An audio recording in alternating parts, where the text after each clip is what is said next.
చాలా చాలా చాలా సంతోషంగా ఉందన్నమాట. అది మాటల్లో చెప్పలేనిది. నా పేరు హైపరాది. నేను ఆంధ్రప్రదేశ్ డిప్యూటీ సీఎం గారి తాలూకా. ఇది నేను ఇంక ఎన్ని సంవత్సరాలైనా చెప్పుకుంటాను. నేను అందులో తిరగలేదు. అంత కష్టపడ్డాం, ఆ ఫలితం మాకు అంత ఆనందాన్ని ఇచ్చిందనమాట. నిజంగా అంటే ఇంకా ఈరోజు ఈ ఫంక్షన్ ఇంత గ్రాండ్గా చేస్తున్న విశ్వప్రసాద్ గారికి నిజంగా థ్యాంక్ యూ చెప్పాలి. ఎందుకంటే మన కూటమి అనే ఒక సినిమా 164 రోజులు ఆడింది, అందుకే ఈ సక్సెస్ మీట్ జరుగుతుంది.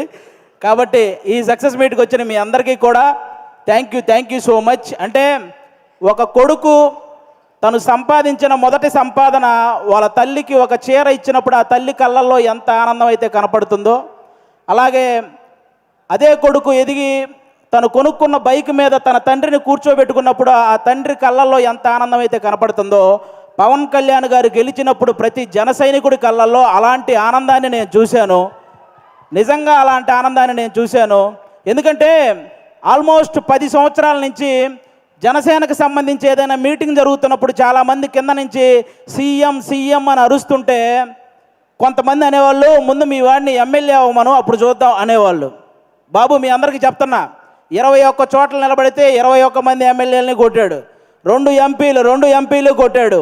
ఇప్పుడు మాట్లాడండి ఎవరైనా, ఆంధ్రప్రదేశ్కి డిప్యూటీ సీఎం, మరి ఇంకెంతకంటే ఏం చెప్పాలి? వాళ్ళందరికీ ఈరోజు చెప్తున్నాను, రాజకీయం అనేది బ్రతికి ఉన్నంతకాలం పవన్ కళ్యాణ్ అనే పేరు వినబడుతూనే ఉంటుంది. అలాంటి సక్సెస్ని మీరు ఈరోజు చూశారు. నాకు తెలిసి 10వ తరగతి సోషల్ బుక్లో మీరందరూ చరిత్రల గురించి చదువుతుంటారు, చాలామంది రాజుల చరిత్ర. వాళ్ళందరికీ ఏమాత్రం తీసిపోని చరిత్ర ఈరోజు పవన్ కళ్యాణ్ గారిది. ఆ రాజుల కాలంలో వాళ్ళు చేసిన యుద్ధాలు, లేకపోతే కుర్చీల కోసం కొట్లాట, చావులు ఇవి మాత్రమే ఉంటాయి. కానీ మన పవన్ కళ్యాణ్ గారి చరిత్రలో త్యాగాలు, సహాయాలు ఇవి ఉంటాయి. ఇలాంటి నాయకుడి గురించి ప్రతి ఒక్కరూ మాట్లాడుకోవాలి, ప్రతి ఒక్కరూ ఆయన్ని ఇన్స్పిరేషన్గా తీసుకోవాలని మనస్ఫూర్తిగా కోరుకుంటున్నాను.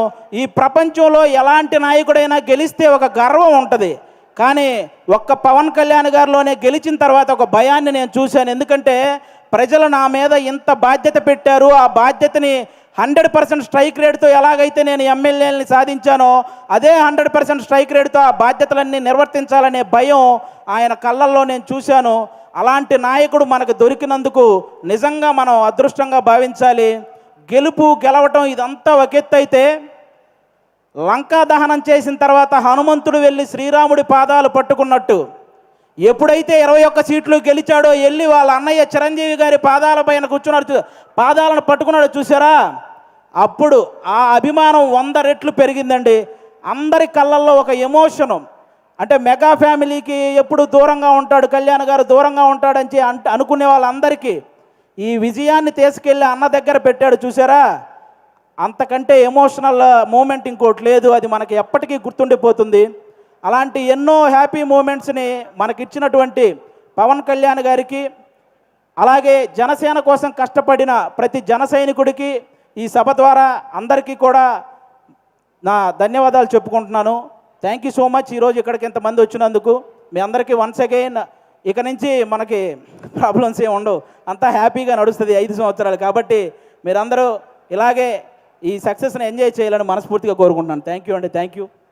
అందరికీ ఒక డౌట్ ఉంది, డిప్యూటీ సీఎం గారు సినిమాలు చేస్తారా? చేస్తారండి, కంపల్సరీగా. కొన్ని ఉన్నాయి కదా బ్యాలెన్స్, అవి పూర్తి చేయాలి కదా, చేస్తారు. మమ్మల్ని ఎప్పుడు ఎంటర్టైన్ చేయడానికి థ్యాంక్ యూ వెరీ మచ్.